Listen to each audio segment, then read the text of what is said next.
Merhaba arkadaşlar, örgü kanalıma hoş geldiniz. Gördüğünüz gibi bugün yine cıvıl cıvıl kız çocuk takımıyla sizlere merhaba diyorum. Çok güzel bir takım oluşturdum. Çiçeklerle süslü güzel bir takım. Bakın bu şekilde güzel bir bebek ayakkabımız var. Bunun takımı olarak çok da güzel ve kolay bir bebek şapkamız var. Bebek şapkası diyorum ama siz bu şapkayı her yaş çocuk için ve kendiniz için bile yapabilirsiniz. Bunların takım olarak da bugün size anlatacak olduğum bu güzel bebek hırkası var. Ben bugün bu takımı bir yaş ölçüyle anlatıyorum. Siz istediğiniz yaş aralığında bu takımı oluşturabilirsiniz. Siz de benim gibi böyle güzel bir takım yapmak isterseniz bu güzel şapkanın ve güzel ayakkabıların anlatımını da ben YouTube kanalıma yükledim. Şapkanın ve ayakkabının YouTube linklerini ben bu videonun açıklama bölümüne ekliyorum. Siz izlemekte olduğunuz bu videonun açıklama bölümüne bakarsanız orada bulunan linkler üzerine tıkladığınız zaman siz de bu ayakkabıdan ve şapkadan yaparak güzel bir takım oluşturabilirsiniz. Biz bugün bu güzel bebek hırkamızı yapacağız. Bebek hırkası dedim ama bunu da yine her yaş aralığında çocuklarınız ve hatta kendiniz için bile yapabilirsiniz. Bu hırkayı tığ ile örüyoruz arkadaşlar.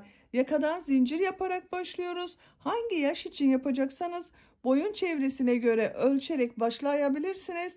Sadece bu ön bölümleri yapmıyoruz. Ön bölümleri arttırarak elde ediyoruz.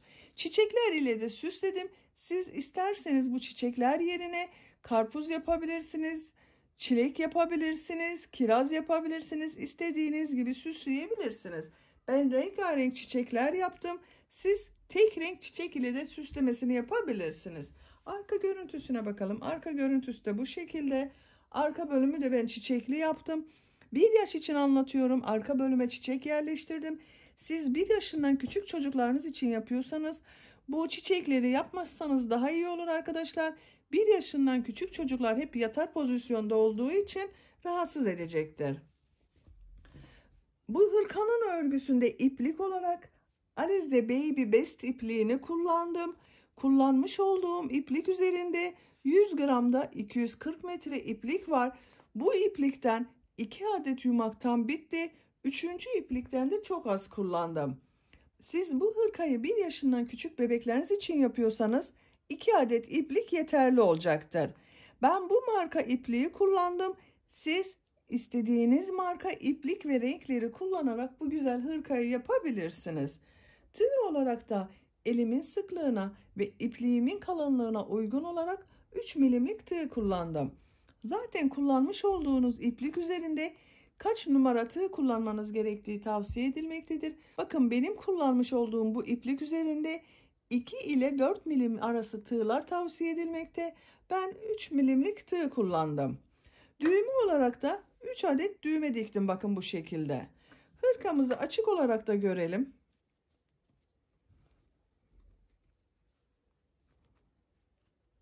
Bakın bu şekilde arkadaşlar görüntüsü. Çok güzel bir hırka oldu. Örgüye başlamadan önce ölçülerini de vereyim. Başlamadan önce fikriniz olsun. Düğmelerini takalım. Daha güzel ölçü alırız.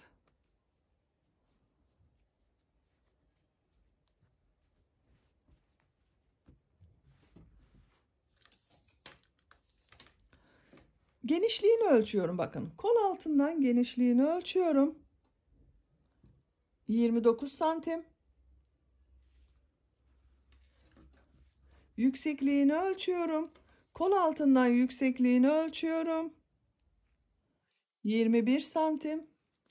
Omuzdan itibaren tam yüksekliğini ölçüyorum. 34 santim. Kol yüksekliğinde ölçelim. Kol altından ölçüyorum. 19 santimde kol yüksekliği var. Bu da 1 yaş bebek için çok güzel bir ölçü. Hazırsanız ipimizi, tığımızı hazırlayalım. Hep birlikte bu güzel hırkamızın örgüsüne başlayalım. Kanalıma abone değilseniz abone olmayı unutmayın lütfen. Kanalıma abonelik ücretsizdir. Kanalıma abone olup orada bulunan zil şeklinde dokunarak açarsanız Bundan sonra kanalıma yüklediğim videolardan ilk önce sizin haberiniz olacaktır. Hepinize kolay gelsin, iyi izlemeler.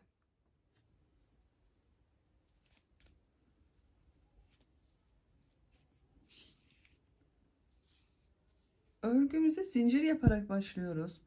Zincir yapabilmek için ilk ilmeği bakın ben bu şekilde yapıyorum.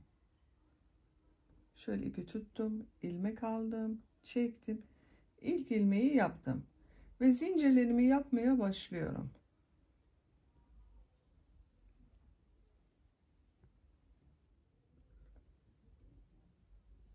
...55 zincir yaptım.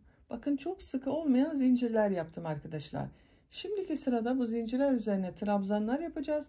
O yüzden çok sıkı yapmayalım bu zinciri. 55 zincir size az gibi görünebilir. Bu 55 zincirin içerisinde sadece kol ve arka bölümler var. Ön bölümler için birer ilmek ayıracağız.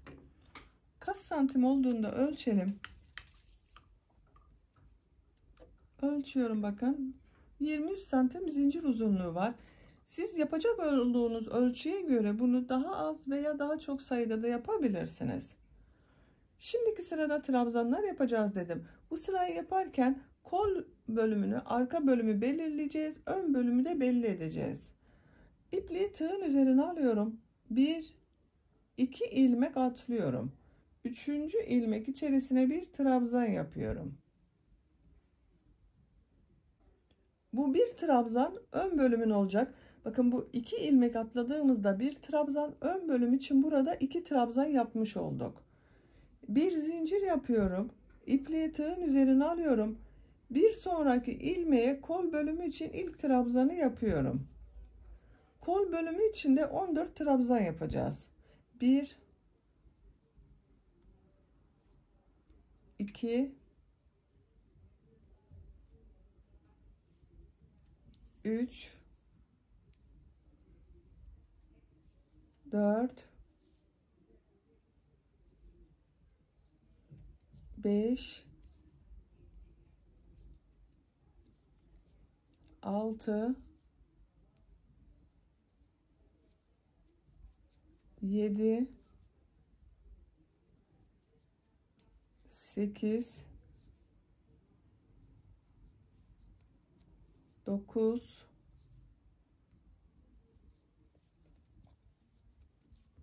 10, 11, 12, 13, 14. Kol bölümü için 14 trabzan yaptım. Siz bunu daha küçük bebekleriniz için yapıyorsanız, 6 aylık bir bebek için yapacaksanız arkadaşlar 12 trabzan yapmanız yeterli kol bölümünde. Daha küçük yeni doğan bir bebek için yapacaksanız da 9-10 trabzan yapmanız yeterli olacaktır. Bir zincir yapıyorum. Arka bölüm için de 22 trabzan yapacağız.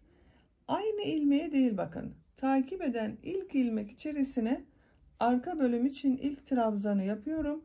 Buraya 22 trabzan yapıyorum. 2, 3, 4, 5, 6, 7, 8, 9, 10, 11, 12, 13, 14, 15, 16, 17, 18, 19, 20, 21, 22. Arka bölüm için de 22 trabzanı yaptım. Şimdi diğer kol bölümü için 14 trabzan yapacağız. Bir zincir yapıyorum. Takip eden ilmek içerisine kol bölümü için ilk trabzanı yapıyorum. 14 trabzanı yapıyorum. Bakın 2 3 4 5 6 7 8 9 10 11 12 13 14. Bu kol bölümü için de 14 trabzanı yaptım. Siz diğer kolu kaç trabzan yaptıysanız buraya da aynı sayıda trabzan yapacaksınız arkadaşlar. Bakın sıra sonunda bir ilmek kaldı. Buraya da ön bölüm için 2 trabzan yapacağız. Bir zincir yapıyorum. Bu ilmek içerisine ön bölüm için 2 trabzan yapıyorum. 1 2. Bakın bu sırada ön bölümleri, kol bölümlerini ve arka bölümü de belirlemiş olduk. Ön bölümler için sıra başında 1-2 trabzan yaptık. Kol bölümleri için 14 trabzan yaptım. Arka bölüm için de 22 trabzan yaptım. Yerlerini belirledik. Bu sıradan itibaren arttırmalar yapacağız. Bu ön bölümlerde bakın sıra başında ve sıra sonunda olan ilmeklere arttırma yapacağız arkadaşlar. Bir sırada arttırma yapacağız, bir sırada arttırma yapmayacağız. Bir zincir yapıyorum, örgüyü çeviriyorum.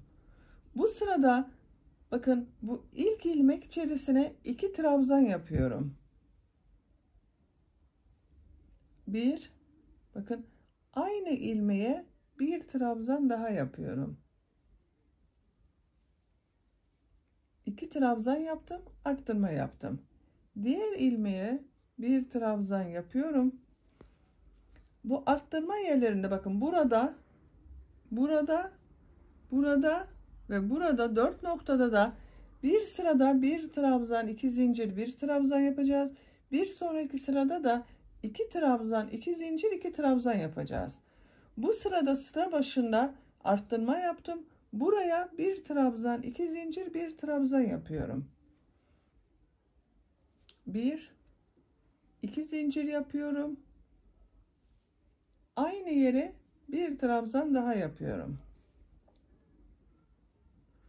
Bakın ön bölümde bu sırada bakın bir alt sırada 2 trabzan vardı. Burada 1 2 3 4 trabzan oldu.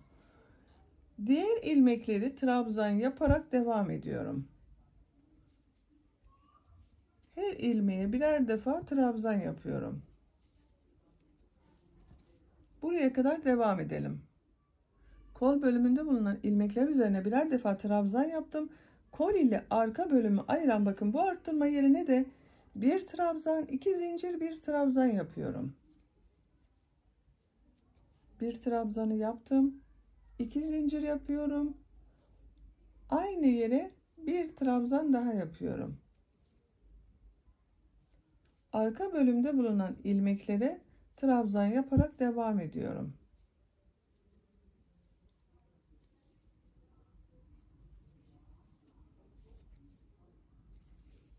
Diğer arttırma yapacağımız buraya kadar devam edelim.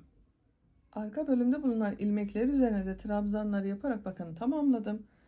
Kol ile arka bölümü ayıran bakın arttırma yerine geldim. Buraya da bir trabzan, 2 zincir, bir trabzan yapıyorum. Bir trabzanı yaptım. 2 zincir. Aynı arttırma yerine bir trabzan daha yapıyorum. Bir trabzan, 2 zincir, bir trabzanı yaptım. Kol bölümünde bulunan ilmekler üzerine trabzanlar yaparak devam ediyorum. Diğer arttırma yapacağımız buraya kadar devam edelim. Kol bölümünde bulunan ilmekler üzerine de trabzanları yaparak ön ile kol bölümünü ayıran bu arttırma yapacağımız yere geldim. Buraya da bir trabzan, 2 zincir, bir trabzan yapıyorum.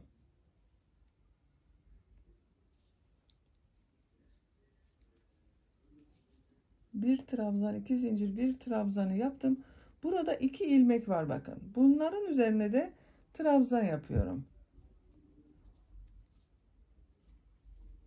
Bu son ilmek üzerine 2 ilmek dönerek yaptığımız bir trabzan vardı. Bu ikinci ilmeğin, bakın ikinci zincirin üzerine tığ takıyorum. Buna 2 trabzan yapıyorum. Bir, bakın aynı ilmeğe ikinci trabzanı yapıyorum. Burada arttırma yaptım. 1, 2, 3, 4 oldu bakın ön bölümde. Şöyle arkadaşlar tekrar bir kontrol edelim. Bakın ön bölümlerde bu sırada sıra başında ve sıra sonunda olan ilmeklerde arttırma yaptım. Arttırma yerlerinde de bu 4 noktada da bir trabzan, 2 zincir, bir trabzan şeklinde arttırmalar yaptım. 3. sıradayız. 3. sırada bu ön pattan arttırmayı yapmayacağız. Sadece bu arttırma yerlerinde yapacağız. Burada yaptığımız arttırmaları da 2 trabzan, 2 zincir, 2 trabzan şeklinde yapacağız. Bir zincir yapıyorum. Örgüyü çeviriyorum. Bu ilk ilmek üzerine bir trabzan yapıyorum. Bakın arttırma yapmadım. Tek trabzan yaptım ilk trabzana. Diğer ilmeklere birer defa trabzan yapıyorum.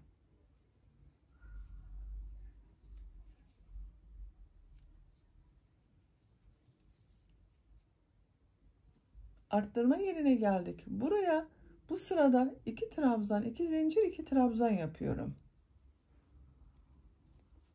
1,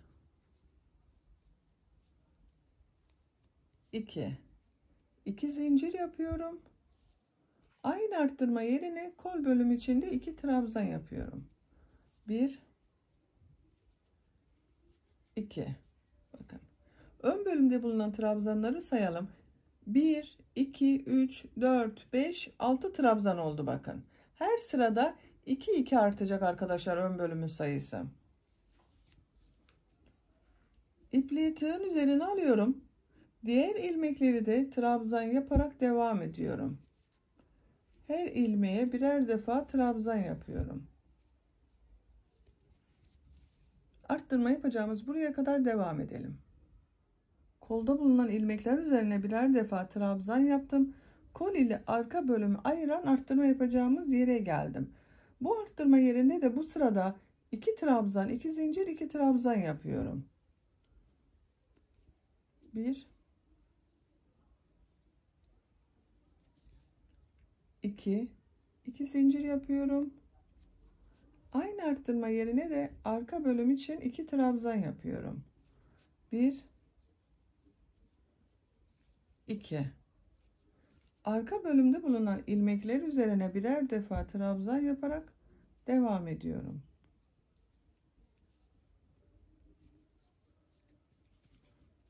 Bakın bu sırada 2 trabzan, 2 zincir, 2 trabzan yaptık. Bir alt sırada 1 trabzan, 2 zincir, 1 trabzan yapmıştık.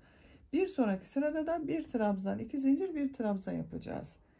Arttırma yapacağımız buraya kadar devam edelim. Arka bölümde bulunan ilmekler üzerine trabzanlar yaparak arttırma yapacağımız yere geldim.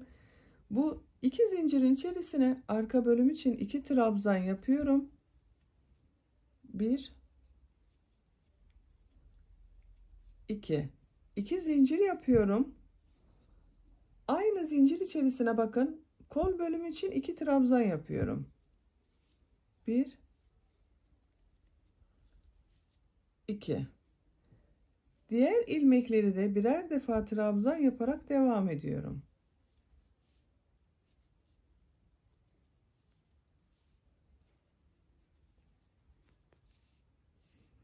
Arttırma yapacağımız buraya kadar devam edelim. Kol bölümünde bulunan ilmekler üzerine de trabzanları yaptım. Ön ile kol bölümünü ayıran arttırma yapacağımız yere geldim. Bu 2 zincirin içerisine de 2 trabzan, 2 zincir, 2 trabzan yapıyorum. 1, 2. 2 zincir yapıyorum. Aynı bakın arttırma yerine 2 trabzan daha yapıyorum. Arttırmalarımızı yaptık. Ön bölümde bulunan ilmekler üzerine trabzan yaparak devam ediyorum. Zaten bakın burada 1, 2, 3, 4 ilmek var.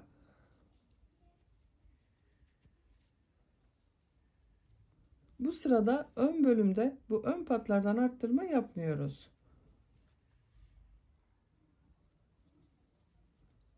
Bakın. Ön bölümde burada 1, 2, 3, 4, 5, 6 trabzan oldu. Kol bölümlerinde 4'er trabzan arttırması oldu. Arka bölümde 4 trabzan arttırması oldu. Bakın burada da 2, 4, 6 trabzan var. Şekil olarak bakın böyle ön bölüm giderek artıyor. 4. sıradayız. Bir zincir yapıyorum. Örgüyü çeviriyorum. Bu sırada bu ön bölümlerden arttırma yapacağız. Bu arttırma yerlerinde de bir trabzan, 2 zincir, bir trabzan yapacağız. Bu ilk ilmek içerisine 2 trabzan yapıyorum. 1, 2. Diğer ilmekleri trabzan yaparak devam ediyorum. Bakın burada 2 trabzan yaptım aynı ilmek içerisine.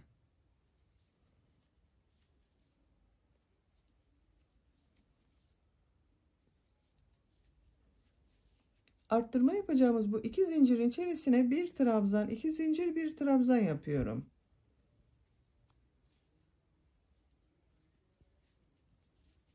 Kolda bulunan ilmekler üzerine de trabzanlar yaparak devam ediyorum.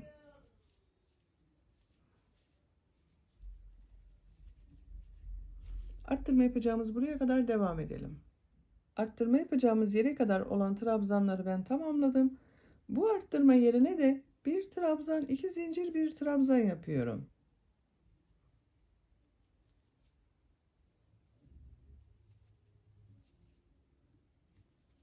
Arka bölümde bulunan ilmekler üzerine trabzanlar yaparak devam ediyorum.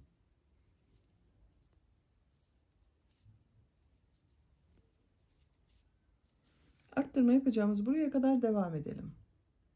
Arka bölümde bulunan ilmekler üzerine trabzanları yaptım. Bu arttırma yerine de bir trabzan, 2 zincir, bir trabzan yapıyorum.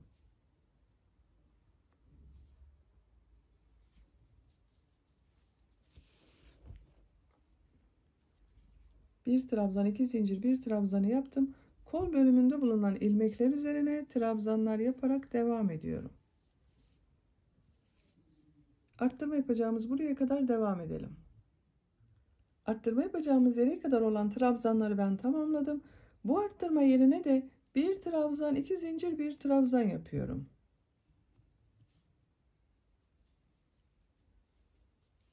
Ön bölümde bulunan ilmekler üzerine trabzanlar yaparak devam ediyorum.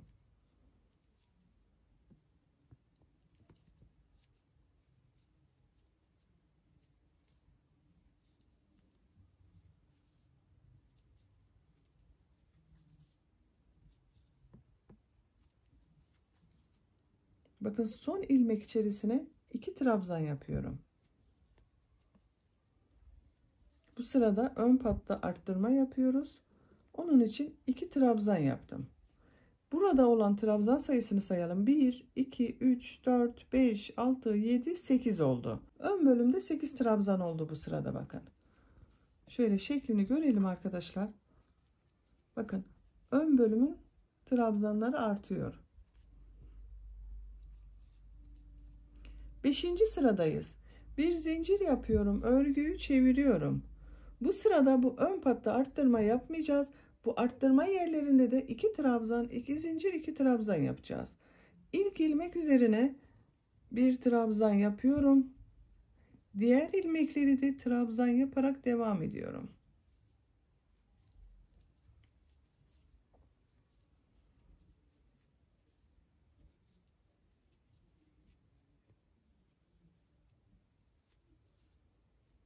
Çok sıkı yapmayalım bu trabzanları arkadaşlar. Çok sert olur yoksa örgünüz. Bakın arttırma yapacağım yere geldim. Buraya 2 trabzan, 2 zincir, 2 trabzan yapıyorum.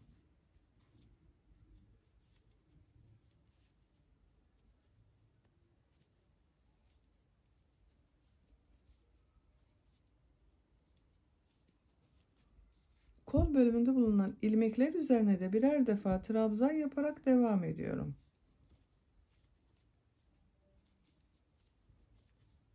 Bakın. Burada 2 trabzan, 2 zincir, 2 trabzan yaptım. Kol bölümünde bulunan ilmekler üzerine trabzanları yapalım.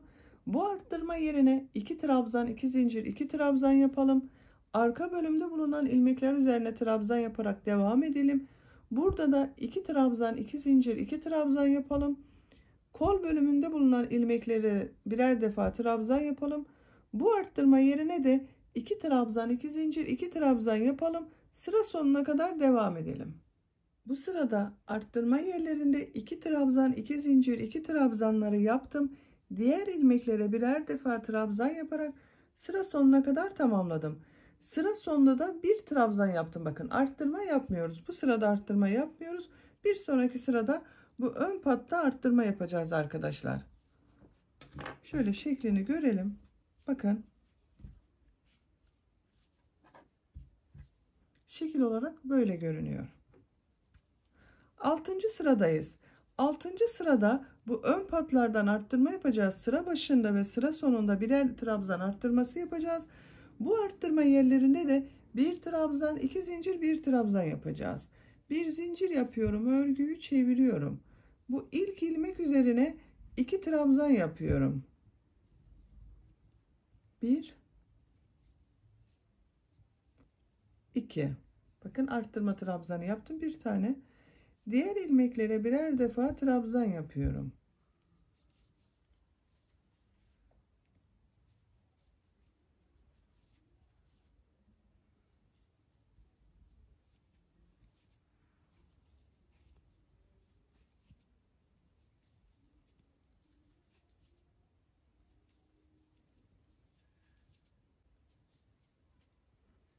Bakın, kol ile ön bölümü ayıran arttırma yapacağımız yere geldim.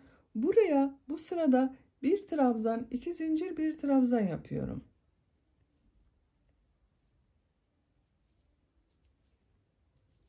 Bir trabzan, 2 zincir, bir trabzanı yaptım. Diğer ilmeklere birer defa trabzan yaparak devam ediyorum.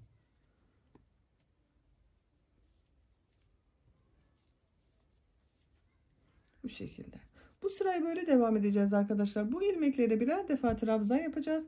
Bu arttırma yerlerinde de bir trabzan, 2 zincir, bir trabzan yapacağız. Bütün arttırma yerlerinde aynı şekilde devam edeceğiz. Sıra sonunda da bu son ilmeğe 2 trabzan yapacağız. Arttırma yapıyoruz, bakın, bu ön patta. Bu ön patta arttırmaları bir sırada yapıyoruz. Bir sırada düz devam ediyoruz, bakın. Arttırma yaptığımız sırada bu arttırma yerlerinde de bir trabzan, 2 zincir, bir trabzan yapıyoruz. Düz yaptığımız sırada bu arttırma yerlerinde 2 trabzan, 2 zincir, 2 trabzan yapıyoruz. Yani açıkçası bu arttırma yerleri, bakın, 4 noktadan 1, 2, 3, 4. Buralarda bir sırada bir trabzan, 2 zincir, bir trabzan yapıyoruz. Bir sonraki sırada 2 trabzan, 2 zincir, 2 trabzan yapıyoruz. Dönüşümlü olarak devam ediyor. Bu ön patlarda arttırmaları da yine bir sırada arttırma yapıyoruz. Bir sırayı düz devam ediyoruz. Robanın örgüsünü bu şekilde devam edeceğiz. Yapacak olduğunuz bebeğin büyüklüğüne göre roba yüksekliğini istediğimiz kadar sıra sayısını yaparak tamamlayalım. Robanın örgüsünü her sırada düzenli arttırmalar yaparak benim için gerekli yüksekliğe kadar tamamladım. Kaç sıra yaptığımı sayıyorum. 1, 2, 3, 4, 5, 6, 7, 8, 9, 10. Bu 10 sıranın kaç santim olduğunu da ölçelim. Bakın, şu şekilde ölçüyorum. 11 santim roba yüksekliği var. Bu da benim yapacağım ölçü için yeterli. Siz daha küçük bebekleriniz için yapıyorsanız bunu daha kısa da yapabilirsiniz. Yeni doğanlarda bu roba yüksekliği 9 santimdir. 6 aylık bebeklerde 10 santimdir. Açık olarak da görelim. Roba bölümünde bakın 1, 2, 3, 4, 5, 6 noktada arttırmalar yaptık. Ön bölümde arttırmaları bir sırada bir trabzan arttırması yaptım. Bir sonraki sırada arttırma yapmadım. Bu 4 noktadan yapmış olduğumuz arttırmaları da bir sırada bir trabzan, 2 zincir, bir trabzan yaptım. Bir sonraki sırada 2 trabzan, 2 zincir, 2 trabzan yaptım. Tekrar bir sonraki sırada bir trabzan, 2 zincir, bir trabzan şeklinde arttırmalar yaptım. Benim için gerekli yüksekliğe kadar tamamladım. Bakın şu şekilde baktığımız zaman ön bölümler birleşmiyor ama kol boyu benim için yeterli arkadaşlar. Bu sıradan itibaren kolları gövdeden ayıracağız. Örgümüze gövdenin örgüsüyle devam edeceğiz. Buradan arttırmaları bitiriyorum ama bu ön bölümden arttırmaları yine aynı şekilde bir sırada arttırma yapalım, bir sırada yapmayarak devam edeceğiz. Robanın yüksekliğini benim için gerekli yüksekliğe kadar 10 sıra olarak tamamladım. Bir de genişliğini ölçelim. Bakın şu şekilde ölçüyorum. Çünkü bakın ön bölümleri ölçtüğümüz zaman daha ön bölümleri tamamlamadık. Ön bölümlerden arttırmalara devam edeceğiz. Arttırma yaptığımız bakın buradan diğer arttırma yaptığımız yere kadar arka bölümü ölçüyorum. 27 santim genişlik var. Bu da benim yapacağım ölçü için yeterli. Şimdi kolları gövdeden ayırırken burada tekrar arttırma yapacağız arkadaşlar. 11. sıradayız. Bir zincir yapıyorum. Örgüyü çeviriyorum. Bakın bir alt sırada 10. sırada ön pattan arttırmayı yaptım. Bu sırada arttırma yapmıyorum. Bu sırada bakın ön patı düz yapıyorum. Bir trabzan yaptım bu ilk başa. Diğer ilmekleri de birer defa trabzan yapıyorum.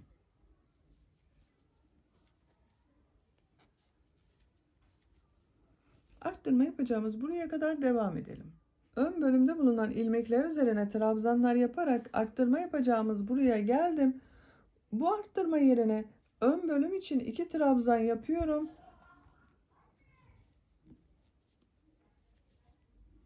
İpliği tığın üzerine alıyorum. Kol bölümünde bulunan bütün ilmekleri atlıyorum. Kol ile arka bölümü ayıran bakın bu arttırma yerine arka bölüm için 2 trabzan yapıyorum. 1 2 bakın. Ön ve arka bölümü birleştirdik. Kolu ayırdık orada arkadaşlar. Arka bölümde bulunan ilmekler üzerine trabzanlar yaparak devam ediyorum.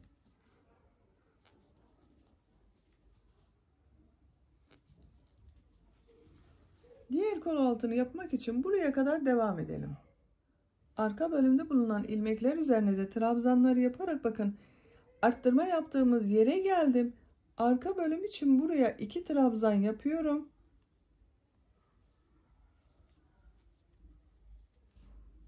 İpliği tığın üzerine alıyorum. Kol bölümünde bulunan bütün ilmekleri atlıyorum. Ön ile kol bölümü ayıran bu arttırma yerine ön bölüm için 2 trabzan yapıyorum. 1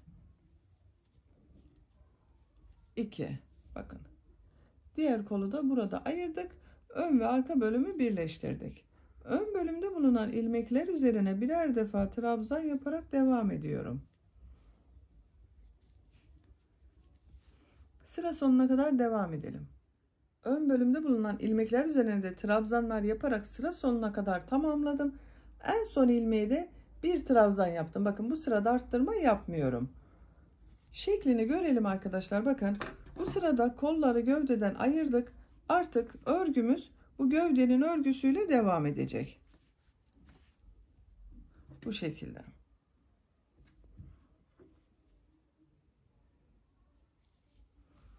Bir zincir yapıyorum. Örgüyü çeviriyorum. Bu ön bölümden bakın ön patlardan arttırmalara devam ediyoruz. Bu sırada bu ilk ilmek içerisine 2 trabzan yapıyorum.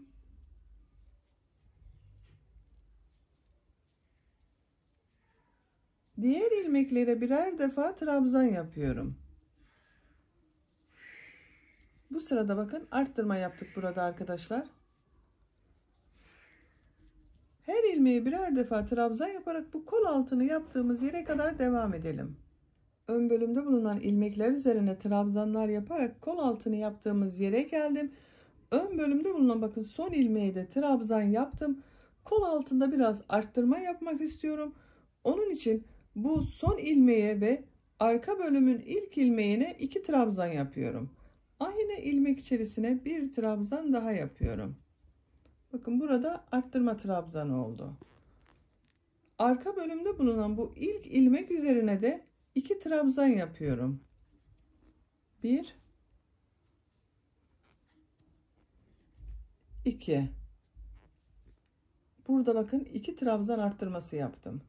Diğer ilmekleri birer defa trabzan yaparak devam ediyorum.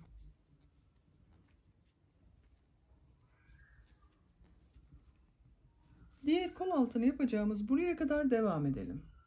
Arka bölümde bulunan ilmekler üzerine trabzanları yaparak diğer kol altını yapacağımız yere geldim. Arka bölümün bakın bu son ilmek üzerine 2 trabzan yapıyorum. 1, bakın aynı ilmek içerisine ikinci trabzanı yapıyorum. Ön bölümün bu ilk trabzanın üzerine de 2 trabzan yapıyorum. 1, 2. Bakın 2 trabzan arttırması yaptım. Ön bölümde bulunan ilmekler üzerine birer defa trabzan yaparak sıra sonuna kadar devam edelim. Ön bölümde bulunan ilmekler üzerine trabzanları yaparak sıra sonuna kadar tamamladım. Bu son ilmeğe bir trabzan daha yapıyorum. Arttırma yaptım bakın buraya. Şeklini görelim arkadaşlar. Bakın kolları gövdeden ayırdıktan sonra kol altında da ikişer trabzan arttırma yaptık. Örgümüz biraz genişledi. Bir zincir yapıyorum. Örgüyü çeviriyorum. Bakın bu sırada ön patta arttırma yapmıyorum. Tek trabzan yapıyorum buna. Bir trabzan yapıyorum. Diğer ilmekleri de birer defa trabzan yaparak devam ediyorum.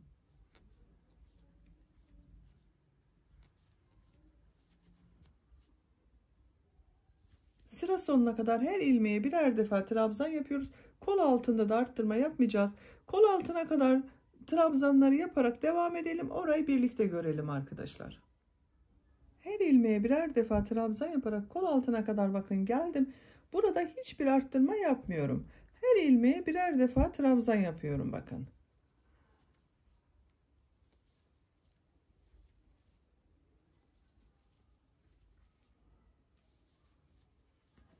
Bu şekilde arkadaşlar.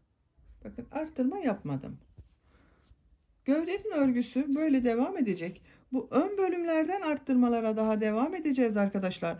Bir sırada arttırma yapacağız. Bir sırada tek trabzan yapacağız bu ön patta. Bu şekilde iki ön birleşesiye kadar devam edelim. Daha sonra birkaç sırada düz arttırma yapmadan trabzan sırası yaparak gövdenin örgüsünü tamamlayalım. Hırkanın gövde örgüsünü bakın kol altından sonra benim için gerekli yüksekliğe kadar tamamladım. Ön patlardan arttırmaları bakın buraya kadar yaptım. Buradan itibaren arttırma yapmadım. Düz devam ettim. Buraya kadar kaç sıra arttırma yaptığımızı sayıyorum arkadaşlar. Bakın 2, 4, 6, 8, 10, 12, 14, 16. sıraya kadar arttırma yaptım. 16. sıradan sonra 2, 4, 6, 8, 10 sıra aynı trabzanlarla arttırma yapmadan düz devam ettim. Bu şekilde yüksekliğini tamamladım. Kol altından sonra kaç sıra yaptığımı sayıyorum. 2, 4, 6, 8, 10, 12, 14, 16 sıra kol altından sonra yaptım. Santimetre olarak da ölçelim. Bakın şu şekilde ölçüyorum. Kol altından itibaren 16 santim bakın yükseklik var. Bu benim için yeterli. Bunu burada bırakmayacağız. Bu etek ucunda lastik uygulaması yapacağız arkadaşlar. Lastik yaptığımız zaman bu yükseklik biraz daha uzayacak. Bakın burası burada birleşti. Bakın arttırmaları birleştirdikten sonra düz devam ettim. Siz de yapacağınız örgünün büyüklüğüne göre birleşim yaptıktan sonra düz devam edebilirsiniz.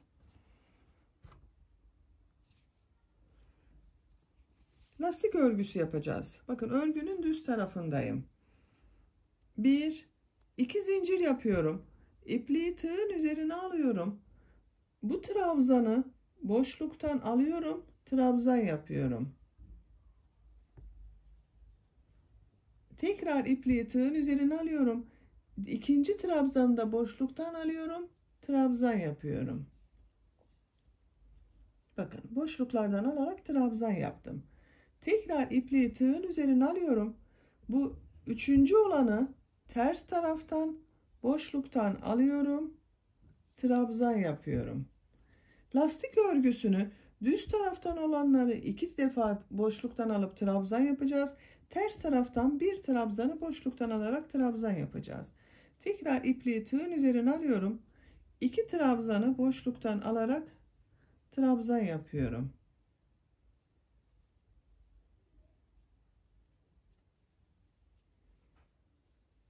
ipliği tığın üzerine alıyorum.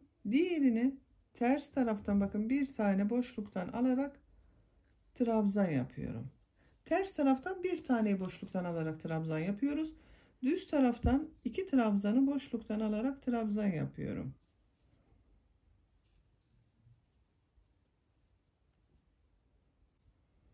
Bu şekilde bakın lastik örgüsü elde ediyoruz. Tekrar ipliği tığın üzerine alıyorum. Ters taraftan boşluktan alıyorum, trabzan yapıyorum. 2 trabzanı da düz taraftan boşluktan alarak trabzan yapıyorum. Bakın böyle. Sıra sonuna kadar devam edelim. Bu sırada 2 trabzanı düz taraftan boşluktan alıp trabzan yaptım. 3. trabzanları da ters taraftan boşluktan alarak trabzan yaptım. Bu şekilde lastik görüntüleri elde ettik bakın. En sonda bir ilmek kaldı. Bunun da üzerine bir trabzan yapıyorum. Sıra başında da 2 zincir yaparak bakın bir trabzan elde etmiştim. Sıra sonunda da bir trabzan yaptım. Görüntü olarak bu şekilde oldu arkadaşlar. Lastik örgüsünün ikinci sırasındayız. Bakın bu 2 sıra gibi görünüyor. Trabzanları aldığımız için 2 sıra gibi görünüyor arkadaşlar. 3 zincir yapıyorum. Örgüyü çeviriyorum. Bu sırada bu yaptığımız örgüleri nasıl görüyorsak o şekilde boşluklardan alarak trabzan yapıyorum. Bakın bu 2 trabzan ters tarafta görünüyor. Ters taraftan boşluktan alıyorum, trabzan yapıyorum. Diğeri de aynı şekilde ters tarafta görünüyor. Ters taraftan boşluktan alıp trabzan yapıyorum. Düz tarafta görünüyor. Bakın bu bir tane düz tarafta görünüyor. Düz taraftan alıp trabzan yapıyorum. Diğer 2 trabzan ters tarafta görünüyor. Ters taraftan boşluktan alıp trabzan yapıyorum. Düz tarafta gördüğümü düz taraftan boşluktan alıp trabzan yapıyorum. Ters tarafta gördüğümü ters taraftan boşluktan alıp trabzan yapıyorum. Düz tarafta gördüğümü düz taraftan boşluktan alıp trabzan yapıyorum. Bu sırada 2 trabzanı ters taraftan boşluktan alıp trabzan yapıyoruz. Bir trabzanı da düz taraftan boşluktan alıp trabzan yapıyoruz. Bakın görüntü olarak böyle. Lastik örgüsü böyle devam edecek arkadaşlar. Bu sırayı sıra sonuna kadar devam edelim. Sıra sonunda 3 zincir yapalım, geriye dönelim. Yine nasıl görüyorsak o şekilde boşluklardan alıp trabzan yapalım. Bu lastik örgüsünün genişliğini tercihinize göre istediğiniz sıra sayısınca tekrarlayalım, gelelim. Lastik örgüsünü ben tamamladım arkadaşlar. Bakın bu şekilde oldu. Bu genişlik benim için yeterli. Kaç sıra göründüğünü sayıyorum. Bakın bu ilk sıra trabzan sırası da lastik görünümlü görünüyor. Bununla birlikte sayıyorum. 1, 2, 3, 4, 5, 6 sıra lastik görünüyor. Bakın bu genişlik yeterli. Şimdi ön bölümlerde de lastik uygulaması yapacağız. Bakın örgünün bu tarafındayım. Burada bir sıra sık iğne yapıyorum. Bu ön patlarda ve boynun çevresinde diğer ön patta bir sıra sık iğne yapacağız. Bir zincir yapıyorum. Bakın bu ilk ilmek içerisine bir sık iğne yapıyorum. Burada bulunan trabzan sırası var. Bakın lastik örgüsü yaptığımız bir sık iğne yapıyorum. Buraya bir sık iğne yaptığım için buraya bir sık iğne yaptım. Bakın bu her sıraya 2 sık iğne yapıyorum. 1, 2. Bakın bu sıraya da 2 sık iğne yapıyorum. 1, 2, 1, 2. Bakın buraya da 2 sık iğne yapıyorum. 1, 2. Bakın burada bir zincir yapıp trabzan yaptığımız sıralarda burada ilmekler görünüyor. Bu ilmeklere birer defa sık iğne yapıyorum ama bir trabzan sırası, bakın bu. 1, bakın burada da ilmek var. Bir sık iğne yaptım. Bu trabzan sırasına 2 sık iğne yapıyorum. Yani her sıraya 2 sık iğne yapmış oluyoruz.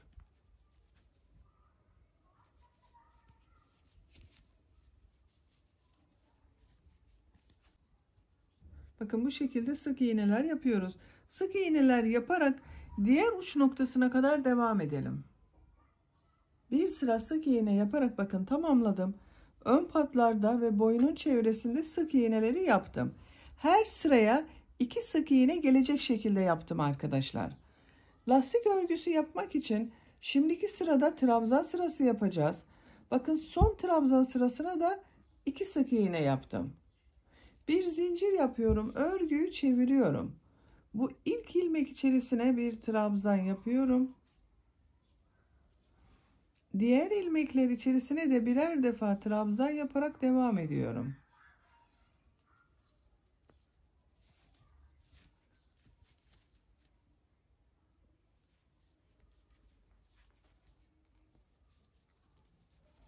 Bu şekilde bakın. Trabzanlar yaparak diğer uca kadar devam edelim. Sık iğneler üzerinden bir sıra trabzan yaparak bakın tamamladım. Görüntü olarak böyle oldu arkadaşlar, bakın. Çok güzel oldu. Şimdi bu trabzanların üzerine bu etek ucunda yapmış olduğumuz gibi lastik örgüsü yapacağız.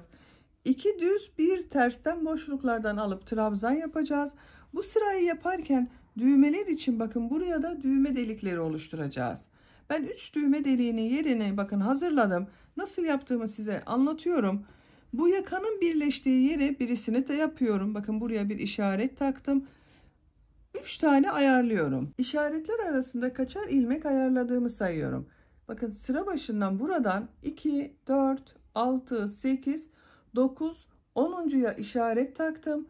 Bu işaretten sonra 2, 4, 6, 8, 10, 11 trabzandan sonra 12'ciye işaret taktım. Buradan da 2, 4, 6, 8, 10, 11, 12'ciye işaret taktım.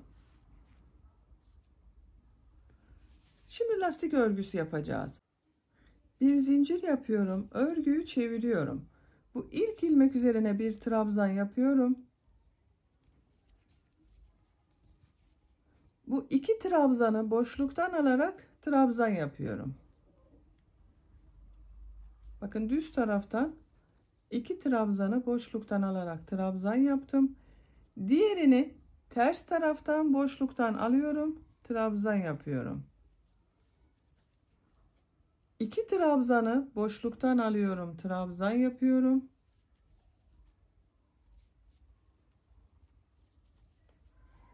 Diğerini ters taraftan boşluktan alıyorum, trabzan yapıyorum.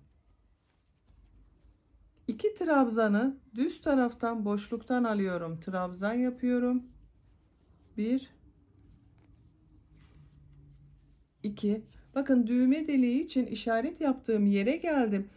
Bunu ters taraftan boşluktan alarak trabzan yapmamız gerekiyor. Ama düğme deliği yapmak için bir zincir yapıyorum. Bunu atlıyorum bakın. İşaret yaptığım ilmeği atlıyorum. Diğer 2 ilmeği boşluktan alarak trabzan yapıyorum. Düğme deliği yaptım buraya. İkinci trabzanı da boşluktan alarak trabzan yapıyorum. Ters taraftan boşluktan alıyorum, trabzan yapıyorum. Diğer düğme deliğini yapacağımız yere kadar devam ediyorum.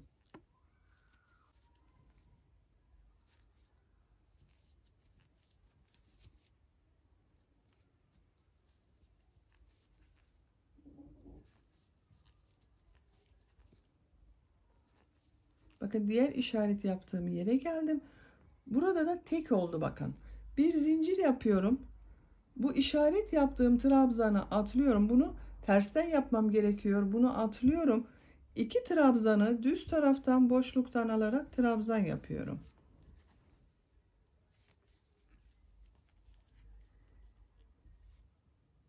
Birini ters taraftan boşluktan alıp trabzan yapıyorum. 2 trabzanı düz taraftan boşluktan alıp trabzan yapıyorum. Ters taraftan boşluktan alıyorum, trabzan yapıyorum. 2 trabzanı düz taraftan boşluktan alıyorum, trabzan yapıyorum.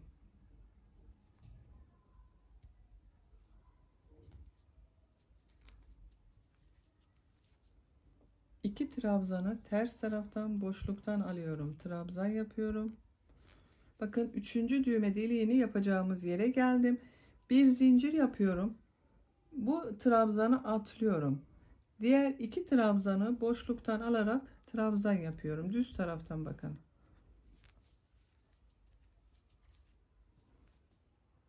Ters taraftan boşluktan alıyorum. Trabzan yapıyorum. Düz taraftan 2 trabzanı boşluktan alarak trabzan yapıyorum. Bu şekilde devam edeceğiz. Bakın 3 düğme deliğinin yerlerini belirledik buraya. 1, 2, 3. Bu şekilde 2 düz 1 ters boşluklardan alıp trabzan yaparak diğer uca kadar devam edelim. Bu sırada trabzanları 2 düz 1 ters boşluklardan alıp trabzan yaparak bakın sıra sonuna kadar tamamladım. Sıra sonunda bulunan bu ilmeğe de bir trabzan yapıyorum.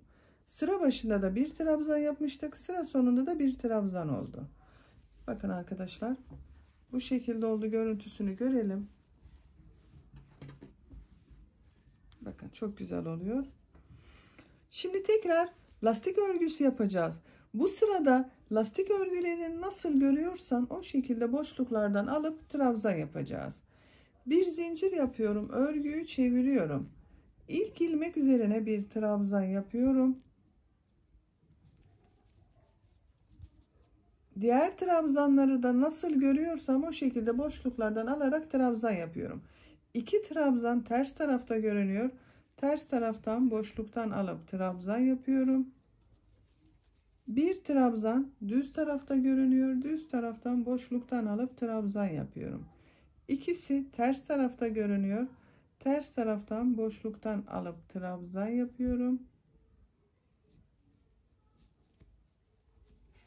Birisi düz tarafta görünüyor. Düz taraftan boşluktan alıp trabzan yapıyorum. Bu şekilde. Nasıl görüyorsan o şekilde boşluklardan alıp trabzan yaparak bu düğme delikleri yaptığımız yere kadar devam edelim.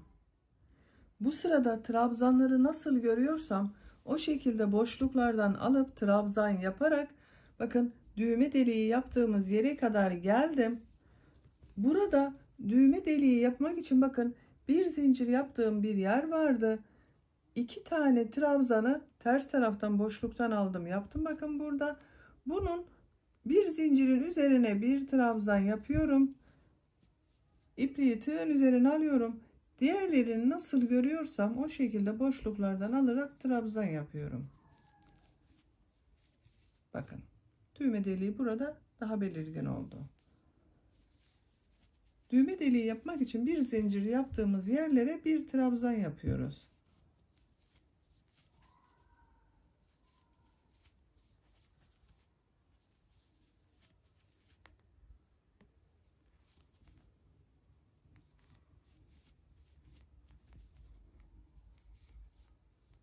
Diğer düğme deliğinin olduğu yere kadar devam ediyorum.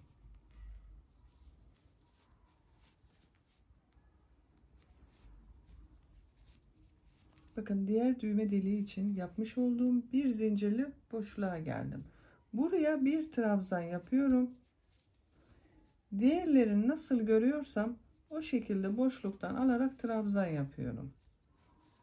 2 trabzanı ters taraftan boşluktan alıyorum. Bir trabzanı düz taraftan boşluktan alıp trabzan yapıyorum.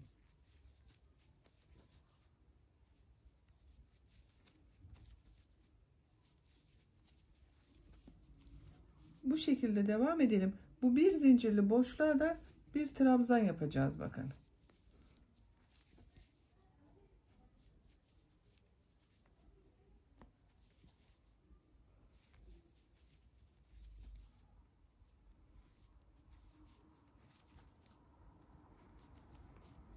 Bir zincirli boşluğa geldi. Bakın düğme deliği için yapmıştım. Bunun üzerine bir trabzan yapıyorum. Diğerlerini nasıl görüyorsam o şekilde boşluktan alıp trabzan yaparak sıra sonuna kadar devam ediyoruz. Zaten çok az sayıda bir trabzan var burada. Hepsini de sizinle birlikte yapalım.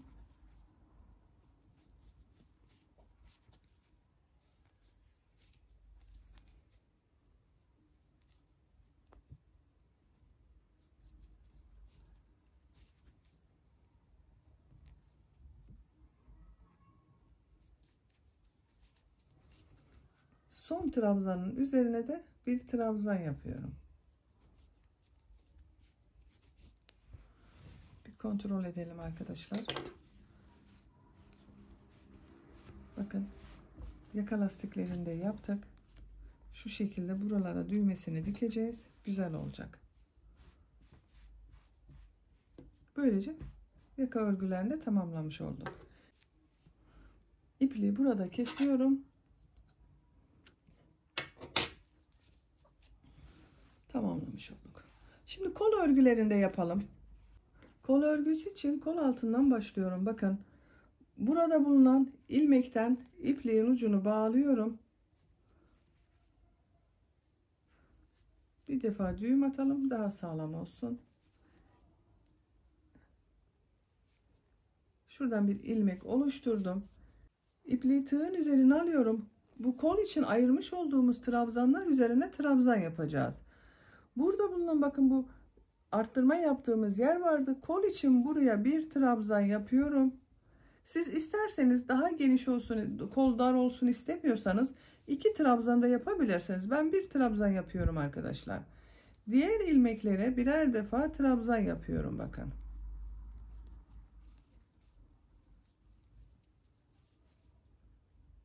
Sıra sonuna kadar devam edelim. Kolda bulunan ilmekler üzerine trabzanlar yaparak sıra sonuna kadar tamamladım. Burada da bu arttırma yerine bir trabzan yapıyorum.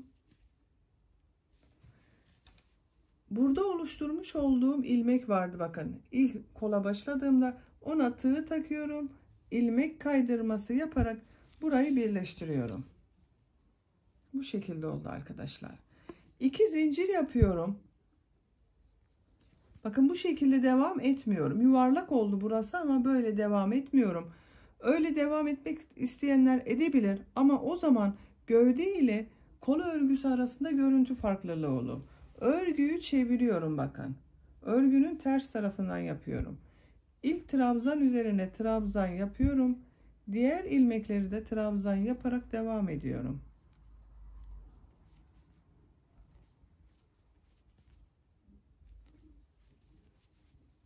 Sıra sonuna kadar devam edelim. Bu sırada da trabzanlar üzerine trabzan yaparak bakın sıra sonuna kadar tamamladım. En son ilmeğe de trabzanı yaptım. Bunu burada bakın 2 zincir yapmıştım. 2 zincirin burada bulunan ilmeğe tığ takıyorum. İlmek alıp çektim. Tığın üzerinde bulunan ilmekten de çektim. İlmek kaydırması yaparak burayı birleştirdim. 2 zincir yapıyorum. Örgüyü çeviriyorum. Bakın tekrar örgüyü çevirdim.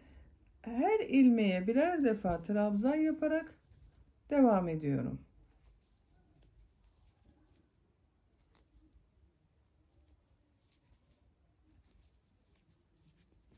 Bu şekilde. Kolun örgüsü böyle devam edecek arkadaşlar. Bu kolun örgüsünü yapacak olduğunuz bebeğin büyüklüğüne göre trabzan sırasını bir düz taraftan bir ters taraftan yaparak istediğiniz ölçüye kadar tamamlayalım.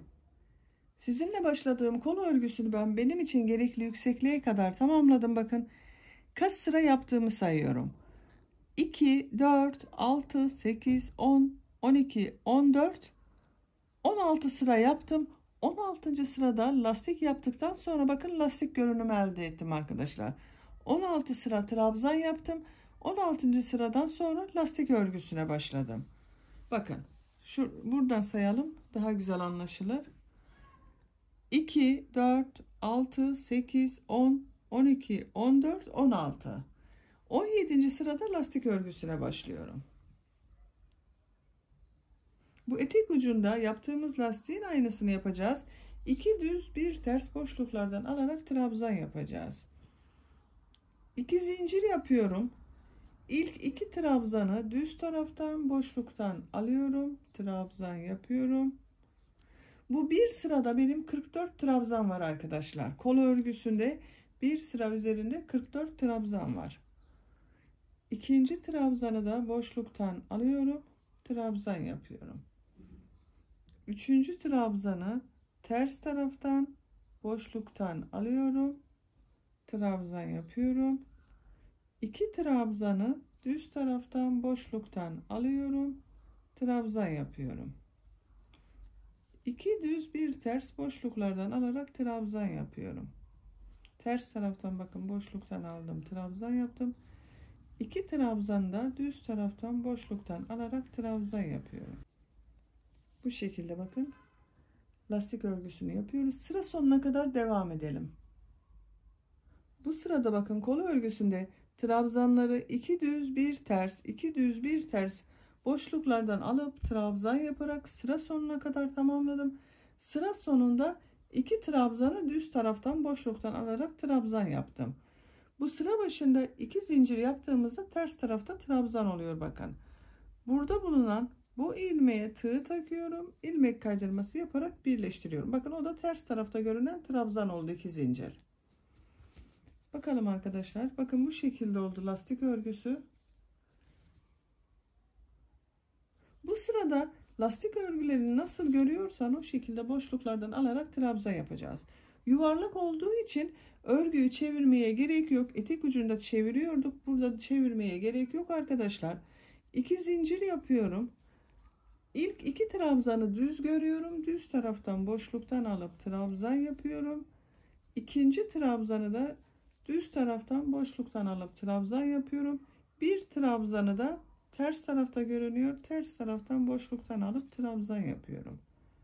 Bakın 2 trabzan düz tarafta görünüyor. Düz taraftan boşluktan alıp trabzan yapıyorum. Nasıl görüyorsan o şekilde boşluklardan alarak trabzan yapıyoruz. Bu şekilde sıra sonuna kadar devam edelim. Sıra sonunda 2 zincir yapıp bir üst sıraya çıkalım. Nasıl görüyorsan o şekilde boşluklardan alarak trabzan yaparak devam edelim. Bu lastik örgüsünü tercihinize göre kaç sıra isterseniz 5 sıra yapabilirsiniz, 6 sıra yapabilirsiniz, 7 sıra yapabilirsiniz. İstediğiniz gibi yapabilirsiniz. Lastik örgüsünü tamamlayalım gelelim. Hırkanın kol örgülerini ben tamamladım arkadaşlar. Bakın bu şekilde çok güzel oldu bu kolun örgüsü de.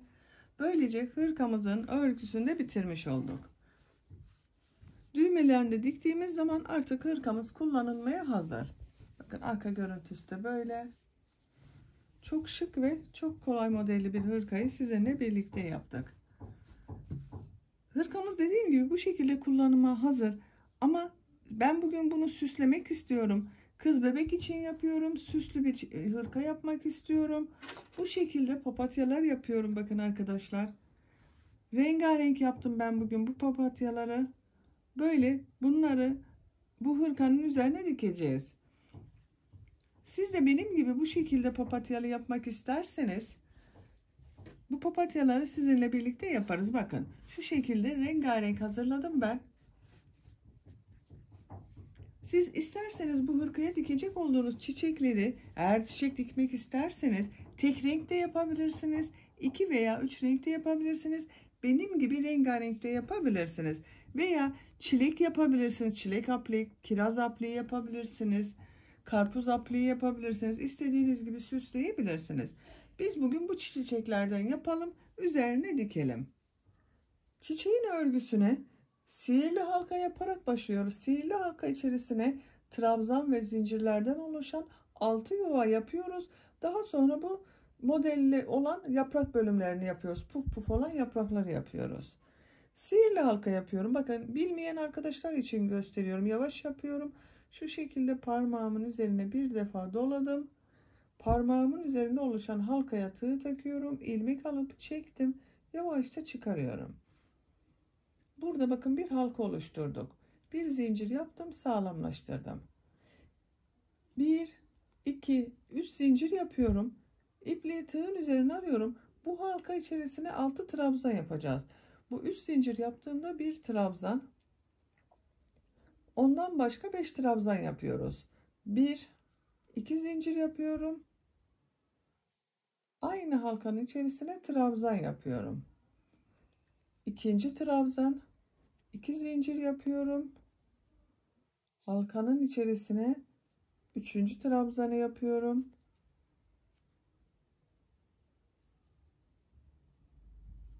2 zincir yapıyorum. 4. trabzanı yapıyorum. 2 zincir yapıyorum. 5. trabzanı yapıyorum bakın. 2, 4, 6 trabzan oldu. 5 trabzan yaptım. Bu 3 zincir yaptığımızda bir trabzandı. Boşluklarını sayalım. 1, 2, 3, 4, 5. 2 zincir yapıyorum. İpliğin ucunu yavaşça çekiyorum. Bu sıra başında bakın 3 zincir yaparak bir trabzan oluşturmuştuk. Bunun ikinci zincirin üzerine tığ takıyorum. İlmek alıp çektim. Tığın üzerinde bulunan ilmekten de çektim. Bakın sırayı birleştirdim. 1, 2, 3, 4, 5, 6 yuva yaptık.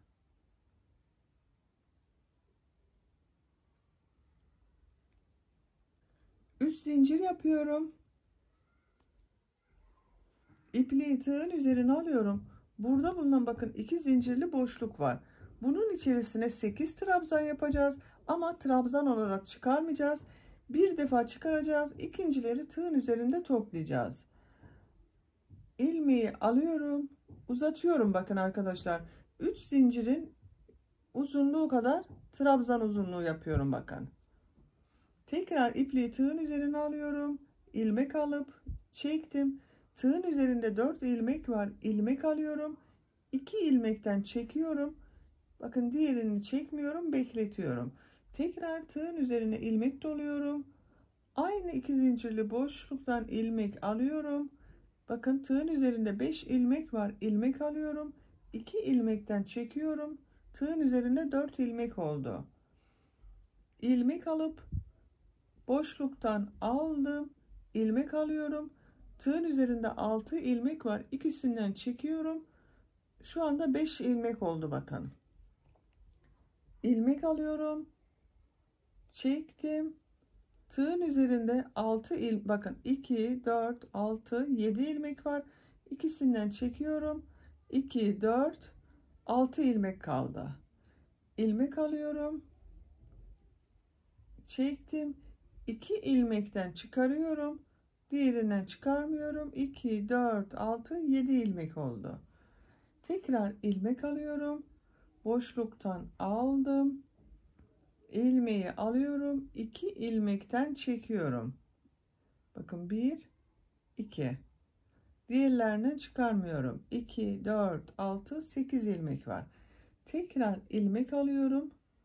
Aynı yerden bir ilmek alıp çektim. İlmek alıyorum. 2 ilmekten çıkarıyorum bakın. Diğerlerinden çıkarmıyorum. 2, 4, 6, 8, 9 ilmek var tığın üzerinde. Trabzanları sayalım. 1, 2, 3, 4, 5, 6, 7, 8 trabzan oldu. İlmek alıyorum. Hepsinin içerisinden bir defa da çekiyorum. Topladım bakın. 1, 2, 3, 4 zincir yapıyorum. İlk yaprağı böylece yapmış olduk. Burada bulunan ikinci yuvanın içerisine sık iğne yapıyorum. Şu şekilde sık iğne yapıyorum. Kabarık bir yaprak yaptık. Buraya yine 3 zincir yapıyorum. İpliği tığın üzerine alıyorum. 8 tane uzun trabzan yapıyorum. Bakın uzatıyorum trabzanları. 1, 2 ilmekten çekiyorum. 2 ilmekten çekiyorum. 3 2 ilmekten çekiyorum. 4 2 ilmekten çekiyorum. 5 2 ilmekten çekiyorum. 6 2 ilmekten çekiyorum. 7 2 ilmekten çekiyorum. 8. Tığın üzerinde bulunan ilmekleri sayalım. 2, 4, 6, 8, 9 ilmek var. Trabzanlar 1, 2, 3, 4, 5, 6, 7, 8 trabzan var. İlmek alıyorum. Hepsinin içerisinden bir defa da çekiyorum. Bakın. 1, 2, 3, 4 zincir yapıyorum. İkinci yaprağı da böylece yapmış oldum. Bakın bu sihirli halka yaptığımız ipliğin ucunda içeride tutuyorum, kaybediyoruz. Üçüncü yuvaya sık iğne yapıyorum.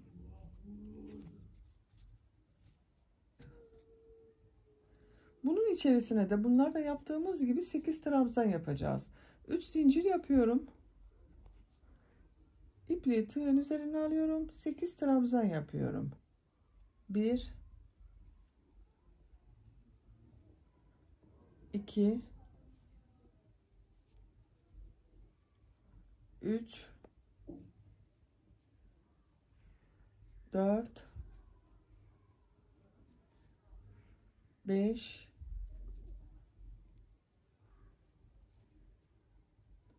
6 7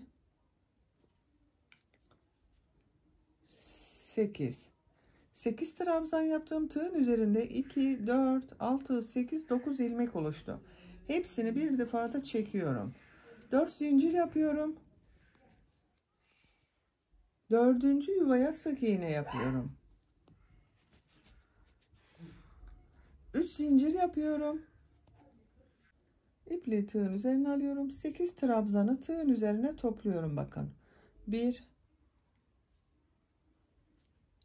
2 3 4 5 6 düğüm geldi buraya da. Şöyle ters tarafta tutalım. 7 8 tığın üzerinde 9 ilmek var. Hepsinin içerisinden bir defa da çekiyorum. 1 2 3 4 zincir yapıyorum. 5. yuvanın içerisine sık iğne yapıyorum. Bakın 4 çiçeğin yaprağını tamamladık. 3 zincir yapıyorum. Yine 8 trabzan yapıyorum. 1 2 3 4 5 6 7 8 ipliği tığın üzerine alıyorum. Hepsinin içerisinden bir defa da çekiyorum. 4 zincir yapıyorum. Bakın son yuva kaldı. Bunun içerisine sık iğne yapıyorum. 3 zincir yapıyorum. Bunun içerisine de 8 trabzan yapıyorum. 1 2 3 4 5 6 7 8 trabzanı yaptım. Tığın üzerinde 9 ilmek var. İlmek alıyorum. Hepsinin içerisinden bir defa da çekiyorum. 1 2 3 4 zincir yapıyorum. Aynı yere bakın, sık iğne yapıyorum. Böylece tamamlamış olduk.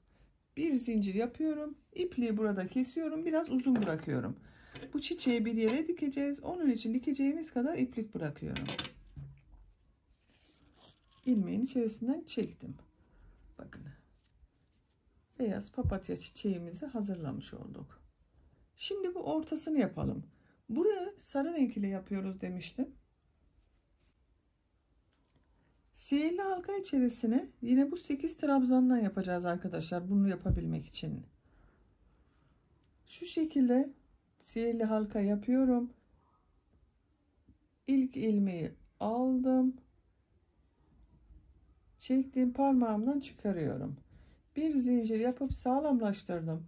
3 zincir yapıyorum. 1 2 3.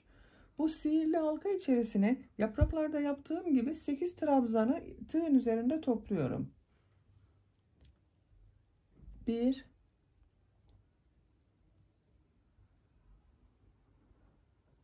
2, 3, 4, 5, 6, 7, 8. Bakın 8 trabzanı topladım. 2, 4, 6, 8, 9 ilmek var tığın üzerinde.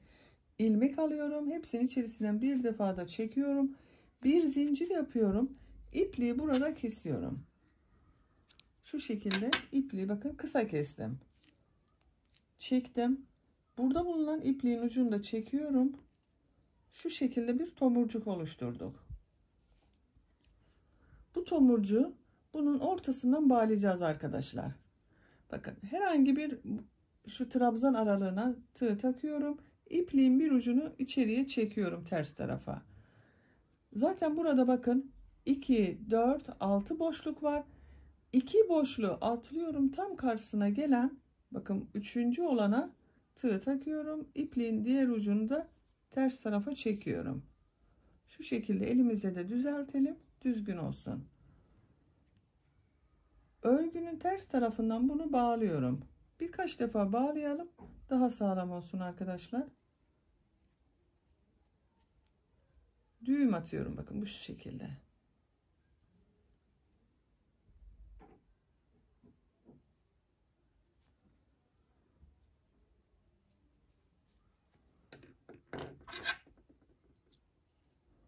İpliği kestim. Bakın çiçeği bitirdik böylece. Çok güzel oldu gördüğünüz gibi de. Tersten görüntüsü de bu şekilde. Artık bunu iğneye takarak istediğimiz yere dikebiliriz. Böylece çiçeğimizin örgüsünü bakın tamamlamış olduk arkadaşlar. Bunu örmüş olduğumuz hırkaya dikebiliriz. Bakın.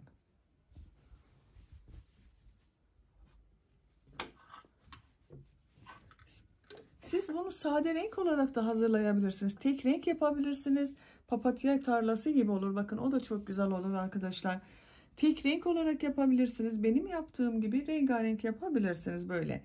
Renk sıralamasını istediğiniz gibi düzenleyebilirsiniz. Bunu nasıl diktiğimizde de size göstermek istiyorum. Belki takılan arkadaşlar olabilir. Herhangi birisini alalım. Bakın şöyle bir yeşil renk alıyorum. İplikleri uzun bırakmıştık zaten, çiçeği yaparken göstermiştim size. Şu şekilde iğneye taktım.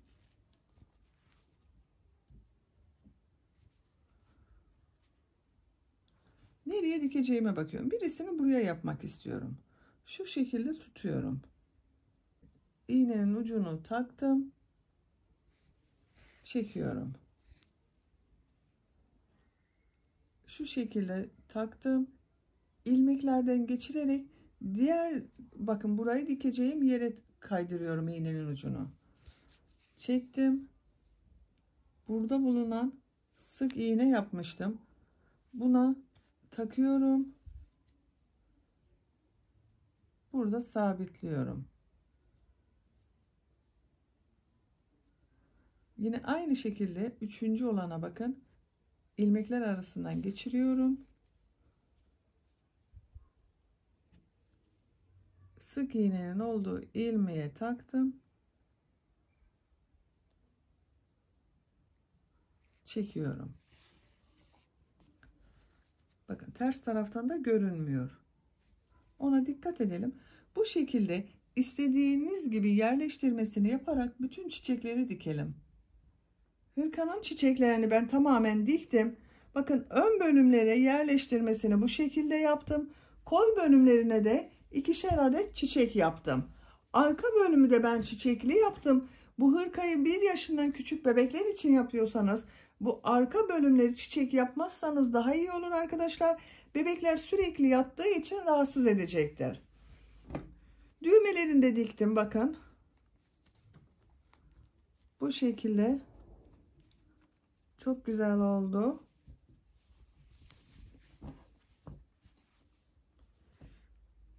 Artık hırkamız giyilmeye hazır. Ölçülerini de vereyim.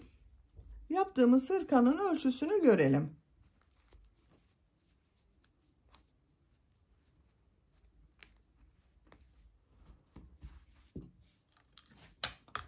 Kol altından genişliğini ölçüyorum. Beden genişliğini ölçüyorum.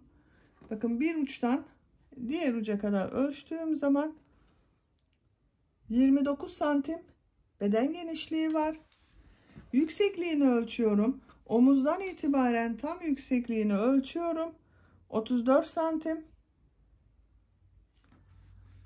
Kol altından yüksekliğini ölçüyorum. Şöyle ölçelim isterseniz, daha güzel görünüyor. Kol altından yükseklik 21 santim. Kol yüksekliğinde ölçelim.